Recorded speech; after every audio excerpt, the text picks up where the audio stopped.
Here's something that shouldn't make sense. Some Formula One teams have been valued at over $1 billion, while losing money year after year on the actual racing operation. Not a rounding error, not a bad season. Structurally, consistently, unprofitable as a racing business, and yet worth more than most profitable companies you could name. So why do billionaires keep lining up to buy in? Why does a team that's losing money on track keep getting more valuable off it? Because what you're actually buying when you buy an F1 team was never really a racing team. Let's break down what it actually is. Let's start with the fact that explains almost everything else in this video. Formula One is a scarcity business. There are only a fixed number of grid slots in F1. Currently just 10 teams are allowed to compete. That's it. Not 100, not 50, 10. You can't simply start a new F1 team the way you'd launch a startup. The grid is closed, controlled, and fiercely protected, which means owning one of those 10 slots isn't just owning a business, it's owning access to something that, by design, can never be oversupplied. This single fact is why team valuations can rise even when the actual operating business doesn't look especially profitable. You're not buying quarterly earnings. You're buying one of only 10 seats that will ever exist at this particular table. Here's where people get the economics badly wrong. They hear a team sold for, say, several $100 million and assume that's the cost of ownership. It isn't. It's just the ticket to get in the building. Once inside, owners face ongoing operating deficits, relentless development costs, and competitive pressure that can dwarf the original acquisition price over time. Buying the team was the cheap part. Staying competitive is where the real money disappears, year after year, season after season. This is closer to buying a piece of art that also demands you personally fund a research lab forever just to keep it from losing value. You've probably heard F1 introduced a budget cap to control spending. True, but incomplete, and that gap matters enormously. Cap does change how teams compete, but it doesn't cap everything. Some of the biggest cost categories in F1 economics sit outside, or only partly inside, the cap, which means the richest, most established teams still retain meaningful financial advantages the cap was supposedly designed to remove. Think of the budget cap less like a hard ceiling and more like a speed limit with a few roads it doesn't apply to. It narrows the gap between rich and poor teams, it doesn't erase it. In practice, the cap has made competition more disciplined, not perfectly equal. Here's how sponsorship economics in F1 have quietly transformed. Brands used to pay simply to slap a logo on a car. That's not what they're really buying anymore. Modern F1 sponsors are paying for global television exposure, social media reach, exclusive hospitality access, and critically, association with performance itself.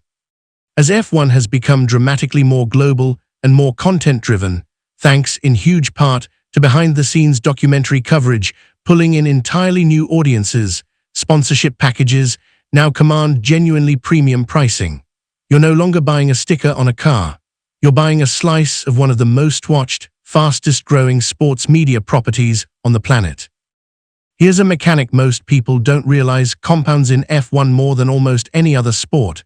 Winning changes the economics twice, not once. First, performance directly improves prize money and makes the team more attractive to sponsors. But second, and this is the part people miss, strong results also create far more leverage in negotiating future commercial deals. A winning season doesn't just pay out immediately. It raises the price of everything the team sells for years afterward. Success in F1 compounds because results turn into visibility and visibility turns into revenue, which funds the development that produces more results. It's a flywheel, and once a team gets it spinning, it's brutally hard for a competitor to catch up. This flywheel effect creates a serious structural problem for anyone trying to enter the sport today. A new owner typically starts behind established teams in three ways simultaneously: prize money history, sponsorship attractiveness, and operational maturity. Historic F1 prize distribution is partly weighted by track record, meaning legacy teams get paid more for simply having been successful in the past, regardless of this season's performance. Which means a newcomer often pays a premium entry cost just to join a system that's still structurally tilted in favor of the teams that were already there. You're not entering a level playing field. You're buying into a race where some competitors got a head start built into the rulebook itself. Here's a common misconception worth correcting directly. People assume F1 teams mainly make their money from race winnings. That's actually a relatively narrow slice of the real revenue picture. F1 teams earn from sponsorship, prize money, technical partnerships, licensing, merchandise, and for manufacturer-backed teams, direct support from a parent automotive company. Prize money matters, but it's genuinely just one layer of a much broader commercial stack. This is exactly why a team can have a mediocre finish in the championship standings and still post a strong commercial year. Because so much of modern F1 revenue has nothing to do with where the car crosses the line on Sunday. Here's a factor that's less about any single team and more about the entire ecosystem shifting underneath every team at once. F1's own global popularity boom. The sport's explosive growth in visibility, especially among younger and international audiences who weren't traditional motorsport fans a decade ago, has directly increased the value of team branding itself. As the sport grows, every single team on the grid becomes more attractive to sponsors and investors, independent of how any individual team performs on track. It's a rare situation where the rising tide genuinely lifts every boat, even the ones finishing last. Not every buyer in this space is purely chasing cash flow, and this is where F1 ownership starts to look genuinely different from a normal business acquisition.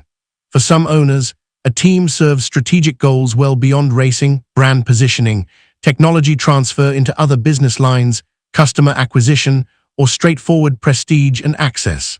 For these buyers, the real financial return isn't measured purely in dollars generated. It's measured partly in influence, relationships, and doors that open simply because you're a name on the F1 grid. You're not just buying a business in these cases.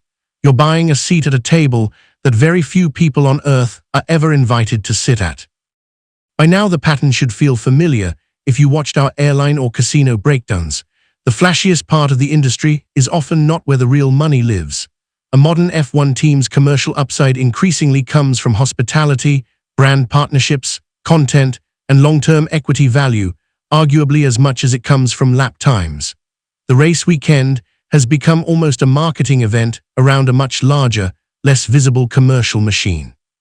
This is also exactly why the budget cap made the industry more investable, not less exciting. By reducing the risk of endless, uncapped spending wars, the cap gives outside investors and capital markets far more confidence in what they're buying into, even though on-track profitability is still wildly uneven from team to team. So let's go back to the question we opened with. Why would anyone pay over $1 billion for a team that loses money racing? Because you were never really buying a racing team. You were buying one of only 10 permanent seats at the table of one of the fastest-growing sports media properties on Earth, a scarce, globally visible brand platform, wrapped in a feedback loop where winning pays you twice, and where the real commercial upside often has very little to do with where the car finishes on Sunday. This is closer to a franchise bet than a traditional business. The same logic behind why people pay enormous premiums for teams that don't look profitable on paper. The value was never fully in the accounting. It was in the audience, the access, and the scarcity of the seat itself. If you've enjoyed pulling back the curtain on industries that look glamorous from the outside and completely different once you check the numbers, this is exactly what this channel is built around. Subscribe, because we're just getting started taking apart the businesses hiding behind the headlines. See you in the next one.